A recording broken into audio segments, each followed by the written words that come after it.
Ici est ailleurs, ailleurs est ici. Rien ne nous sépare, ni la mort ni la vie, ni les corps ni l'esprit. Rien ne nous distancie. Ton âme en moi répare, cicatrise et guérit. Le cœur du monde aussi. Ici est ailleurs, ailleurs est ici.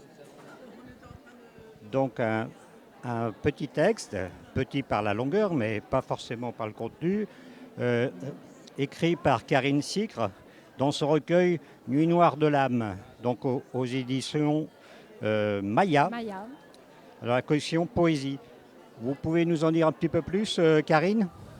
Tout à fait. Alors moi je suis une amoureuse des lettres, une amoureuse des mots, une poète dans l'âme, mais depuis peu. Il s'agit d'une redécouverte pour moi. J'ai une vie assez bouleversante. Et il y a 3 ans, j'ai écrit ma biographie qui est en cours de réédition, Retrouve ton étoile. Et en parallèle à cette biographie, j'ai reconnecté mon amour des mots et donc mon amour de la poésie. Et donc ce premier ouvrage est ma traversée de la nuit noire, comme Ouais. son nom l'indique. Ouais. Et derrière s'ensuit tout un tas de recueils qui vont évoquer toute cette sensibilité de reconnexion avec mon âme en fait.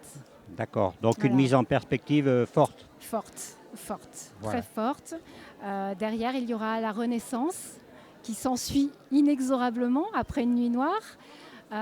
Impermanence et puis bien d'autres choses, notamment Divine Providence qui là est un ouvrage qui fait le lien entre la poésie, le goût de la liberté, défendre aussi nos convictions.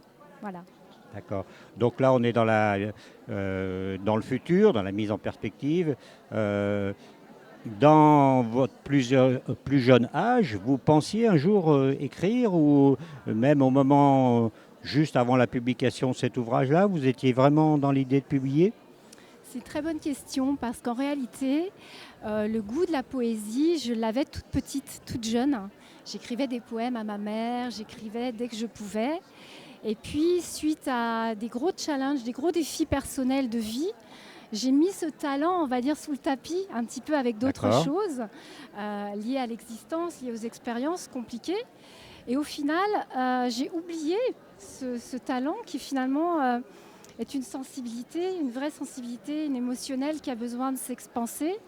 Et c'est suite à ce bouleversement de vie en réalité qui s'est produit il y a 3-4 ans, dont je parle dans mon premier ouvrage, où j'ai reconnecté cet amour des vies et où là, je me suis permise de reconnecter la poésie. Donc c'est quelque chose, c'est un amour de jeunesse auquel j'ai reconnecté en réalité. D'accord. Donc, si j'entends bien, l'écrit et notamment la poésie vous permet de mettre des mots sur les événements et des ressentis, des sensations qui vous adviennent, avec l'idée de les communiquer, de, comment dire, éventuellement d'être dans l'échange avec le public, le lecteur. Ça permet en fait cet échange avec le lecteur de transmettre une sensibilité. Alors pour le coup, Nuit noire de l'âme, c'est une sensibilité de ce que j'ai pu traverser à l'époque. Oui. Les prochains sont plus un partage avec le lecteur sur cette sensibilité de la nature, de la vie, de l'éveil, l'éveil des consciences, reconnecter aussi notre spiritualité. Prendre conscience finalement et aider et accompagner le lecteur à prendre conscience sur le fait que spiritualité et matérialisme ne sont pas séparés, pas tant éloignés que ça. Donc c'est vraiment permettre au lecteur, oui, de se retrouver quelque part au travers mon propre chemin poétique. D'accord.